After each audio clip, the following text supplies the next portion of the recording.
La sesión de Knox con Inergency y con Y News.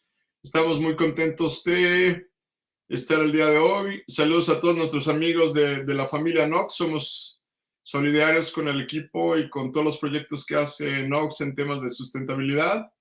Hoy tenemos a un gran invitado, el doctor Joe Pérez, desde el norte de Carolina. Entonces, esta va a ser una sesión bilingüe, ¿no? La primera parte vamos a platicar un poquito de lo que hace el doctor Pérez en español y después nos cambiamos un poquito a unas preguntas técnicas, ¿no? En inglés vamos a hablar hoy de riesgos globales y también de transparencia, ¿verdad? Entonces vamos a empezar. ¿Qué tal, Joe? Buenas tardes. Buenas noches. Bueno, para mí, buenas noches. Claro, Porque yo, sí, sí, bueno, eh, exactamente. sí, sí. Qué tal tu semana? En la Ciudad de México son las 6, para nosotros Bueno, son las entonces, 8, buenas ¿verdad? tardes. Entonces, para nosotros las 8, buenas noches, sí. Exactamente. Joe, Sí, señor. platícanos un poquito algo de ti, tu historia, ¿no? Has sido educador, tecnólogo, Sí, señor. conferencista, ¿no? Si quieres platicarnos un poquito de tu experiencia, ¿no? Claro Yo que sé que sí. también hablamos algo de música, ¿no? Pero lo que quieras Sí, platicar y luego platicamos ya de otros temas, ¿no? sí, con el otro idioma. Sí, claro, en otro Sí, idioma, claro. soy cubano, pero cubano un poquito agringado cuando viene a los asuntos de la tecnología. Es que Claro, no tengo el vocabulario, pues estoy mucho más cómodo hablando de esas cosas en el idioma inglés. Pues sí, claro. a su pregunta, señor. Gracias. Primeramente, le agradezco tanto a usted por haberme invitado a platicar con usted esta noche y estar Muchas en este gracias. programa. Es un placer tremendo. Pues yo fui a la universidad como educador. La educación fue mi curso de estudio en mi Claro, bachillerato, mi master's y mi doctorado también. Empecé como maestro, como 10 años en esa carrera, siendo maestro de español, créelo o no lo crea, español, español, Biblia, computadoras y la historia también. La economía, claro. económicos, algo como así. Pues Sí, algo así, me sí. divertí mucho en eso y todavía educador, aunque ese no es mi trabajo ahora en estos días. Los primeros 25 años, cuando se desarrolló mi carrera en IT o Claro, en tecnología de información, TI, me imagino que sería en español. Yo empecé en una universidad, North Carolina State University. Estuve ahí por 25 años. Empecé como programador, fui también gerente de entrenamiento de computadoras y también terminé como especialista de la inteligencia de negocios, o oh, en qué inglés, interesante. business intelligence. Y ese fue mi pasión, todavía es cosas que tienen que ver con los datos, que tienen que ver con la analítica y las cosas bueno, que los que hacen decisiones pueden derivar la sabiduría que necesitan para hacer Claro, sus decisiones. Y esa carrera he estado, bueno, va a ser 31 años que he estado con el Estado en entero. Primero 25 años con la universidad y los últimos 6 años con el Departamento de Servicios de Salud y Sanidad. Creo que algo se así, dirá así. exactamente, sí, Health and exactamente. Human Health Services. Services, claro, Sí, Health and Human Services. sí, Servicios de humano y de salud. Bueno, lo que claro, sea. algo así, Y claro, exactamente. todo el mundo trabajamos con seres humanos porque Claro, no hay claro, ningún otro tipo de persona aquí en este sí, planeta, me claro. imagino. Sí, sí.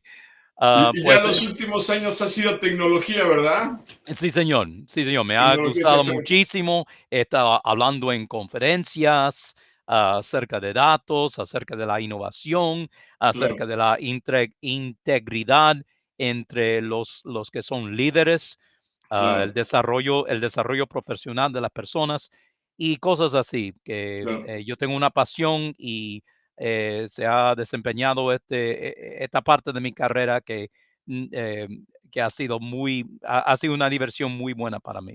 claro. Ojalá para Entonces, la audiencia también. sí, naturalmente. Bueno, ¿has estado en qué? Sí me acuerdo, ¿no? Suiza, Alemania, Chile. Es Y un mundo de también países dando conferencias, ¿no? Australia, sí señor, también Australia, Ah, qué maravilla. Escocia, Sí, Hawái, que no es un país, pero es un estado y es lindísimo.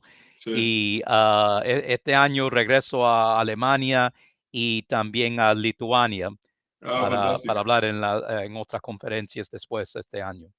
Excelente, excelente. Entonces, en el estado de Norte Carolina manejas los servers, manejas todo lo que son los programas cuando hacen las investigaciones, las encuestas. ¿Cómo es un poquito eso lo que haces? Sí, Sí, bueno, sí. yo soy liaison, se dirá El así. enlace, el enlace.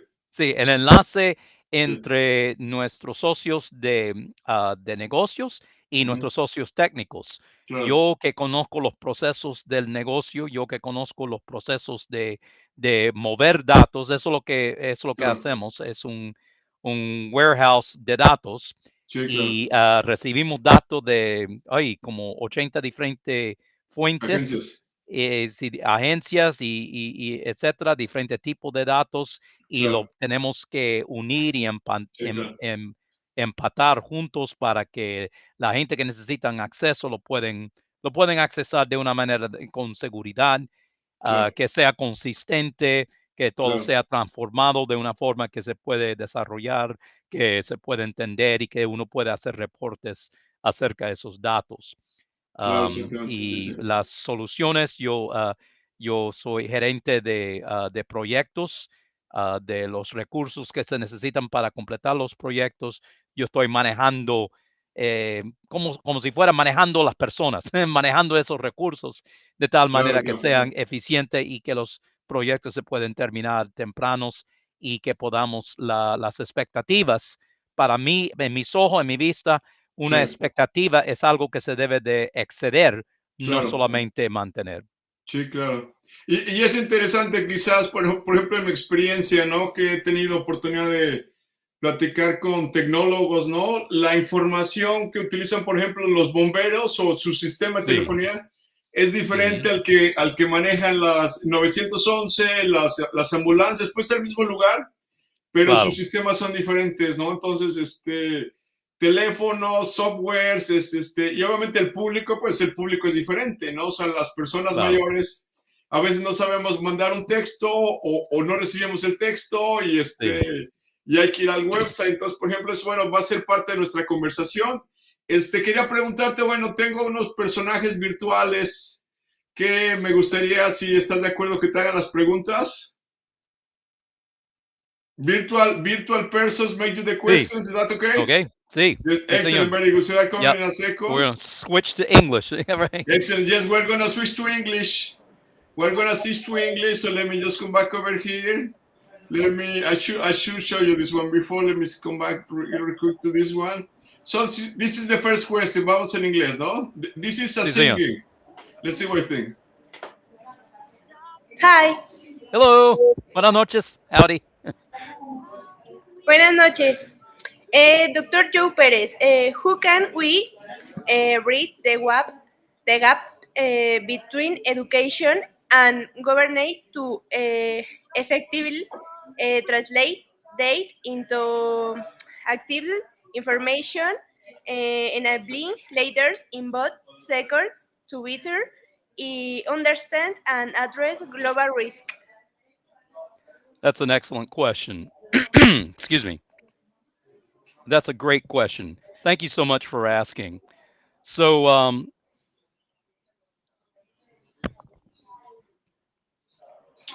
Una pregunta. ¿Me repites that was the same question? Yes, no, That was the question that we had, right? otra vez hago la pregunta, ok. Sí, sí, era la misma pregunta que teníamos, ¿verdad? Ajá, Sí, perfectísimo, excelente, excelente, muy bien. pero el doctor Joe Pérez creo que, Yo creo que tiene una situación de audio, dale unos segundos, ¿no? Y ahorita regresa, ¿no? Sí. ok. Fantástico, excelente. Thank you very much.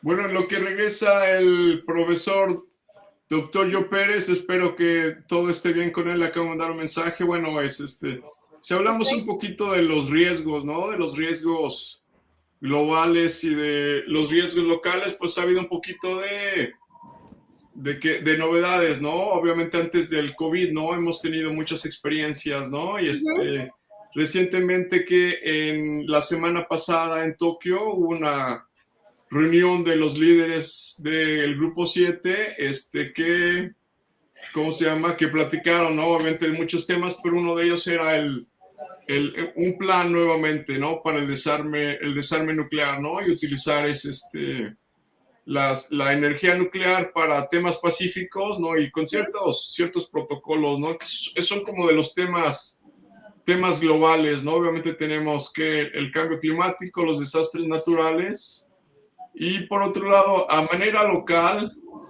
tenemos pues diferentes tipos de retos, ¿no? Cada ciudad es diferente, ¿no? Y I think Mr. Perez is coming back. Thank you, Mr. Perez. Yes. Can you hear me? Yeah, we can see you. We can hear you. Yes, wow. Yes. I am so sorry. My internet went out, and I don't know what was happening. So I'm okay now. If you can hear me, okay. I thought you didn't like the question, but can you come back with the question again, please? Hace la pregunta ya. Ok. ¿De nuevo la misma o tengo varias? Sí, la misma, por favor. Okay.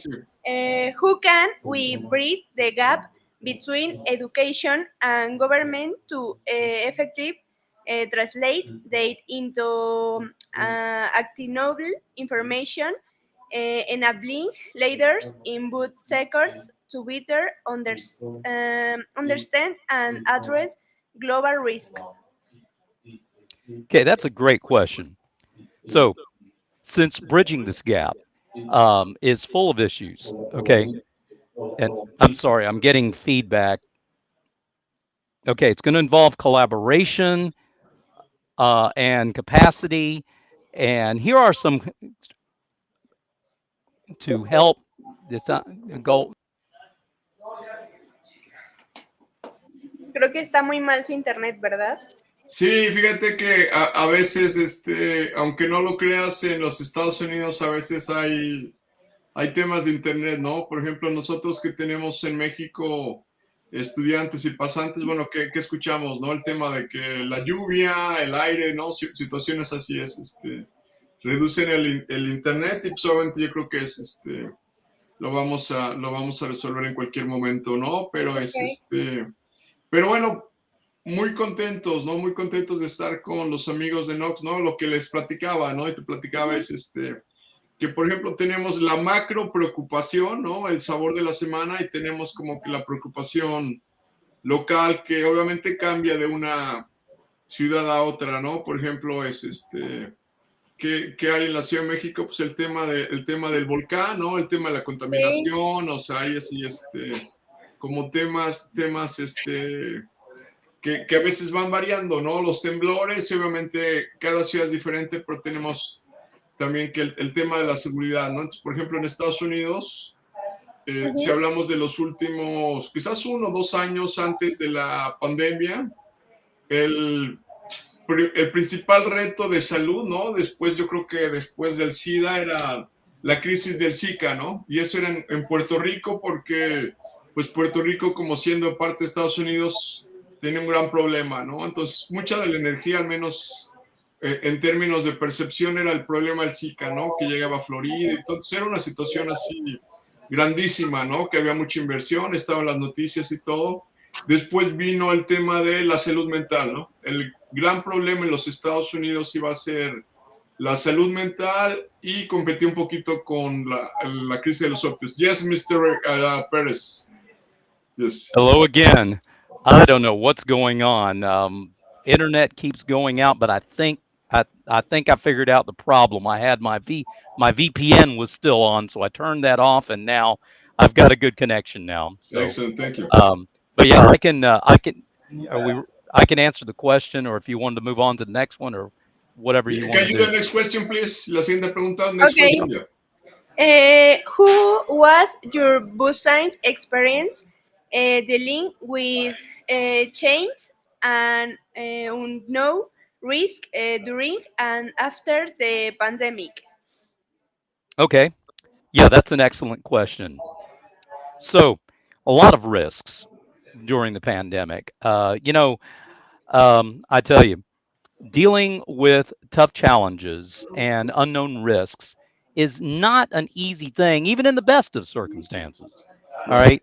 But, the COVID pandemic put a new twist to everything because it was so totally unprecedented to anyone's experience and so widespread in its reach and lasted so much longer than anybody ever anticipated that it would last. So, Supposed to be anyone, that's right. 1 month, supposed to be Yeah, 4 weeks, right? that's exactly right. And it kept going more and more. So, any one of those three things I mentioned would be bad enough. But hey, when you put all three of those things together at the same time, and then pile up on top of that all of the uncertainty at the beginning, as far as the true nature of the illness is concerned, whether or not a vaccine was going to be developed, how long it would last. When you do that, you have a surefire recipe for a perfect storm. You can imagine. But looking back on it now, 3 years later, um, Bien. I can say just how Ujú. grateful I am personally for the sustaining grace of God through it all. And I'm sure many others have had their own stories of faith and courage, hardship and resiliency, tragedy and triumph, you name it. All right. But yes, getting back to the question, okay, it was a transformational journey in my workplace. Okay. Practically everything else. We faced unprecedented disruptions, and we had to navigate through uncertainty. However, it was through meeting these challenges head on that we discovered our resilience and the power of collective effort. Okay, during the pandemic, we quickly shifted our operations to run remotely. That wasn't too terribly much of a stretch because in my department, we were already working remotely, say, I don't know, 1 or 2 days a week already. So it was just a matter of ramping up the infrastructure to handle the extra network traffic of all of us working remotely all the time, and then embracing more and more of the digital tools and platforms to ensure continuity. See, we recognized the importance of maintaining open lines of communication for our team and with other business representatives as well throughout the agency, ensuring that everybody felt supported and informed. We also set up stand-up meetings a couple of days a week to keep everybody's projects and tasks up at the forefront, to maintain productivity, to ensure accountability, and to make sure that we could deliver results. Okay, Correct. most after the pandemic. All right, 3 years later, we still continue to confront unknown risks as we are still navigating through things in a changed landscape. Everything else has changed, right? When you work remotely, for example, you can't just walk up to a coworker's desk and, hey, can I have your advice? No, you don't have what we call potluck lunch as often. You don't have division-wide picnics to see everybody outside, other social activities as much. So yeah, there are still some things that well, we have to continue to work on. But here's the thing. I'll tell you this much.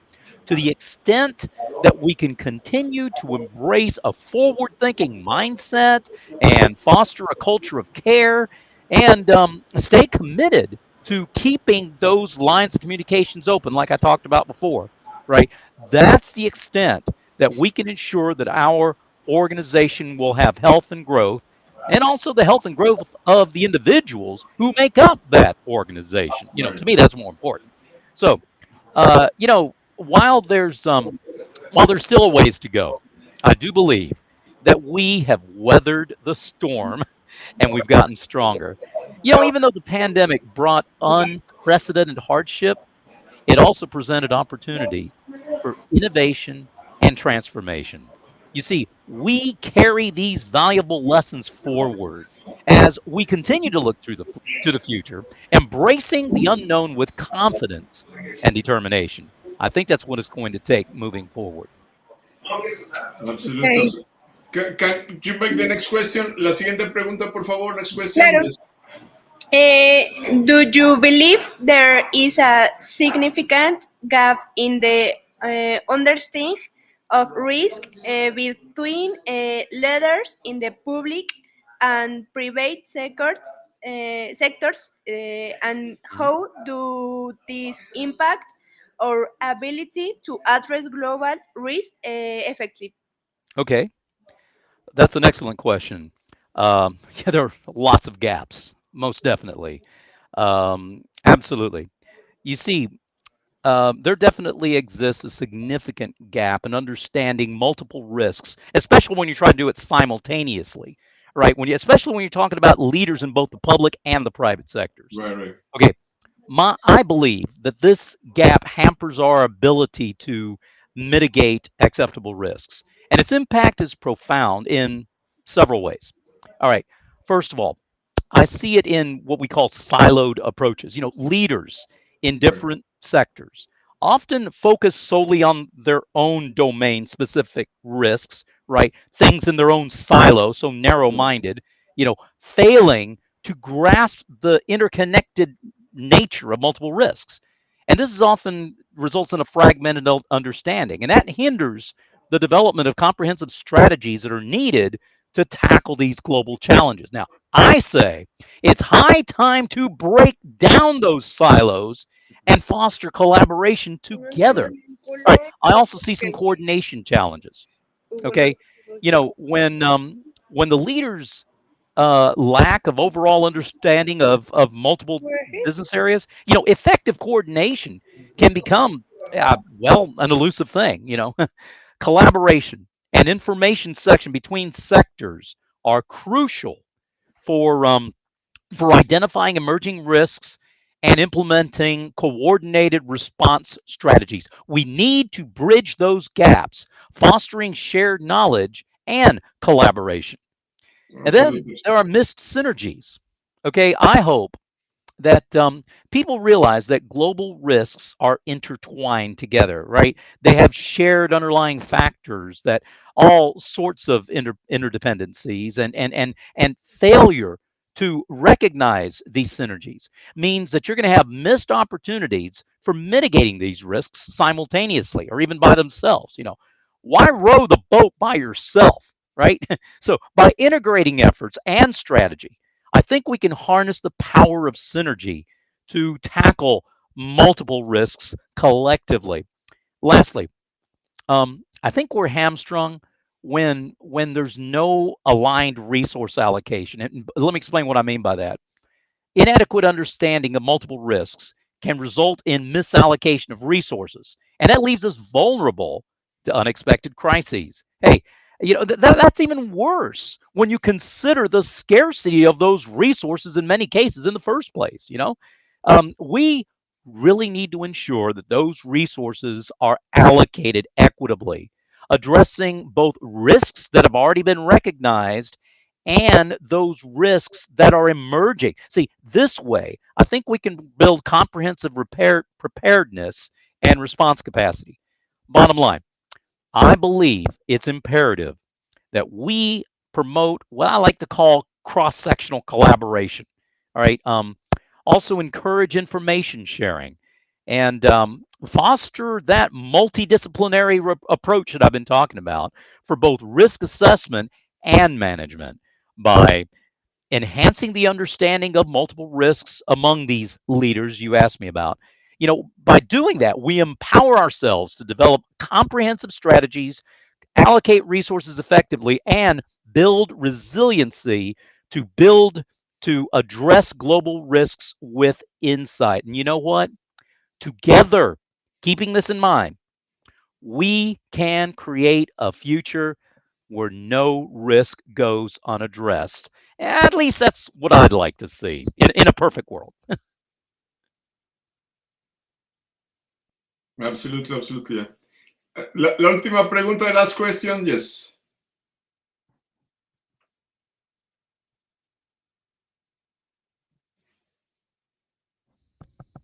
I can't hear you. I'm sorry. Excuse me. That's okay, no Um, problem. where do you see the biggest challenge coming for the future? Wow. You know, I don't think anybody can predict the future. If I did, entonces yo sería Nostradamus. Te voy a decir el futuro, right? Nobody can do that. I don't care what language it's in, if it's in Spanish, English, or Swahili, or whatever. But I can speak from experience. Okay, I believe the future does indeed present a myriad of challenges that demand our full attention, eyesight, and concerted effort to tackle. Okay, here's a few of them that I see as being most challenging. I don't know, they're in no particular order. Okay, first, how about technological advances? Now, in mentioning this, I get funny looks. It sounds counterintuitive to some people because, we tend to see technology as a good thing, a positive thing, and most of the time it is. Okay, but think of it this way. All right, while rapid technological advances bring immense opportunities and certainly great benefit to many, many, many, many people, it also presents significant challenges. Yeah, artificial intelligence, automation, robotics, biotechnology, all these things can indeed revolutionize industries and improve lives. But there are also concerns about job displacement, ethical dilemmas, privacy issues, and unintended consequences. Navigating all these ethical, social, and economic implications of these technologies, that's a critical problem. Okay, here's another one. How about global health crises? We already talked about the pandemic, right? Right. And even though the COVID-19 pandemic is largely in the past in our rearview mirror, still, having already gone through it, wow, that has definitely highlighted the vulnerability of our global health systems. And hey, who's to say that there won't be another mega virus, from some other source, right? It's going to come up and rear its ugly head and bite us. The emergence of infectious diseases, antimicrobial resistance, the need for effective pandemic preparedness. These are all ongoing challenges. Strengthening healthcare infrastructure, ensuring equitable access to healthcare, and enhancing global cooperation, and both surveillance and response. This kind of thing that is critical for addressing any future coronaviruses or monkeypox or chicken. Well, we already know about chicken pox. It might be, I don't know, the llama pox or burro pox or some other crazy, crazy thing, right? Okay, they're all, how about the geopolitical tensions, right? Regional conflicts like guerra, rise of nationalism. Okay, these are things that pose challenges to global stability and cooperation. We're seeing this with the ongoing conflict in Ukraine, right? I'm sure many people, myself including, we hope it'll come to a peaceful conclusion. Okay, but the way things go, no sooner would that happen that some other conflict is going to come up, right? It's going to come up elsewhere. You never know.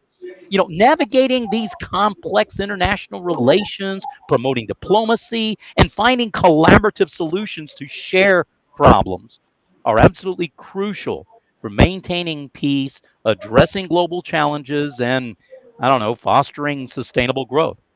Now, speaking of sustainable, I see environmental degradation as a challenge. Okay, it shows up in various forms, right? Including deforestation, pollution, loss of biodiversity, and resource depletion. Excuse me. These things threaten ecosystems and livelihoods all over the world. Okay, protecting national natural resources and promoting sustainable practices, and strengthening the economy. That's a balancing act. How do you do all those things at the same time? It's not easy, right? But doing so is vital for preserving the environment and ensuring a planet that future generations can live on. Lastly, speaking of degradation, um, the challenge, the one that concerns me the most, okay, is the decay of morals and a lack of concern about integrity and honesty in certain segments of society. we've seen things like this. Ethical principles and values are compromised. Family values leads to dishonesty, corruption, disrespect, disregard for the well-being of others, a low value of the value of life itself. Okay, it's going to require a collective effort to promote and uphold moral values like honesty, empathy, and respect and love, right? Of course, now I don't want to end this thing on such a sour note and paint such a bleak picture, to make people assume that this Doctor Perez, él no ve ninguna esperanza. Ay, qué malo, right? Yeah, I don't want you to think that I'm just looking for bad news. I do believe there is hope. By the grace of God, these challenges can be met. And doing so is going to require collective action, innovative solutions, and a long term perspective, not a short term. My take, it calls for collaboration between governments, businesses, academia, and civil society, as well as a commitment to sustainable development, social progress, and responsible decision making. From a moral and ethical standpoint. Um, I believe fostering a culture of integrity starts with education and cultivating a strong ethical foundation from an early age, right? Involves nurturing a sense of responsibility and empathy towards others from when your kids are little, cuando son chiquitos. Enséñale cuando son chiquitos, That's así no right. son tan malos cuando son grandes, right? We wait until they're grande, and we think that it's going to be better. No, you need to start cuando son chiquitos. Okay, that's Absolutely. very important to me. Things like honesty, fairness, ethical decision making, right? This entails promoting transparency and accountability in both public and private spheres, and hoping both individuals and institutions alike, we ought to hold them to high standards. Right. Additionally, leaders in various sectors have a crucial role to play. You know why? Because they need to set an example of integrity and honesty. By priority and demonstrating integrity, I believe they can inspire others to follow suit. And hopefully, that's going to create a positive ripple effect throughout society. So, addressing these challenging things about decay of morals and a lack of concern about integrity requires a collective commitment to rebuilding trust, fostering ethical behavior, and reinforcing the fundamental values that underpin a just and compassionate society. It's through our shared dedication to integrity and moral principles that we can foster a more harmonious and morally conscious future for all. And when you do that, then everybody will love cats like you and me. Of course, absolutely. That was no part. They was no part of the program. He just want to add some comments too. Hey, that's okay. To I Mr. mean, what better way to talk about harmony and peace than to have an affectionate purring cat, That's right. or a That, nice that show whimpering a dog. high level of integrity. That shows, like if your pet likes you, if your pet likes you when you're talking with Dr. Perez, means that you're okay. That's No? exactly right. That's right, exactly. Yeah. Yeah, yeah. But thank you very much. ¿Alguna otra pregunta? Any more questions? Anything that we need to add? No, todo bien. Muchas gracias por contestar las preguntas, Doctor Joe. Sí, señor. El placer es mío y disculpe que porque soy tan agringado como estaba comentando antes, No, no. estoy más cómodo contestando las preguntas en inglés y ojalá me tiene un poquito de español por ahí, sería un No, poquito mejor también. una disculpa a mí por mi inglés. Oh, no, no se preocupe, no se preocupe. Ojalá que usted me puede perdonar a mí por el español matado que a veces tengo yo. No se preocupe. Sí. Excelente. Muchas Pues gracias. Lo hablo un gracias, poquito, Joe. No, lo hablo un poquito mejor que el gato de Hugo. that's right. Exactly. Mucho That's right. mejor. Sí. That's right. Exactly. So anything else that you want to add, Joe? Any other comments? No, other than to say how pleased and honored I am to be a part of this program, and I do apologize for the technical difficulties that I had earlier with getting on to answer the questions. But I'm very pleased to be a part of this evening, and thank you that you entrusted me with sharing a little bit of the thoughts that I had on these topics. And the importance of folks banding together to put forth their very best effort to ensure that they leave people better off after they've talked to them than they were when they started. Of And course. I think if I can have that as my main goal, to brighten somebody else's day and also to do whatever it is that I'm doing, if I do it better tomorrow than I did it, or do it better today than I did it yesterday, and hopefully even better tomorrow, then I think I can foster a spirit of innovation. Because in my view, if you're not innovating, you're stagnating. That's right. Excellent. Well, thank you, Dr. Joe Perez. I know that you have some different online sessions. You have some online channel, which is the Mind. What's the name of that program do you have online? Mind to Mind, yes, sir. I'm a Mind to Mind. That's I right. host Yeah, a yeah. talk show So, once a month. It's called Mind to Mind, and I absolutely. And enjoy they doing can that very find you much. also on YouTube and LinkedIn. Is that correct? Correct, sir. YouTube, just search YouTube /C/Dr. Joe Perez Data. And on LinkedIn, I'm linkedin.com/IN/JW Perez. Please connect with me, reach out. I'm happy to continue the conversation over there. Excellent. All right. Thank you. Thank you, Dr. Joe. We appreciate your feedback and we enjoy talking to you. See you next time. Sí, señor. Thank you so much. Take care. Thank you. Bye. Buenas All right. noches. Thank you very much. Finalizar